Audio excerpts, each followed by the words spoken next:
मुरगुड नगर परिषदेच्या सार्वत्रिक निवडणूकमध्ये प्रभाग क्रमांक 9-1 मधून संध्याकाळी 5च्या दरम्यान फोन आला होता. मी त्या ठिकाणी स्वतः भेट दिलेली आहे.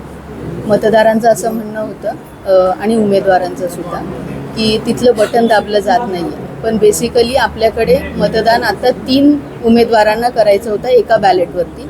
3 मतदान केल्याशिवाय पुढचं बॅलेट सोडता येत नाही.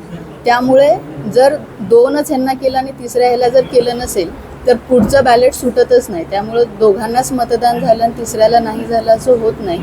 तिघांनाही मतदान झालेलंच आहे आणि त्यामुळंच बॅलेट फ्री झालं आणि पुढचं पुढचा जो मतदार होता त्याला मतदान करण्यात आलेलं आहे. त्यामुळं मतदान रेकॉर्ड नाही झालेलं किंवा त्याची नोंद नाही झालेली असं कुठलाही प्रकार झालेला नाही.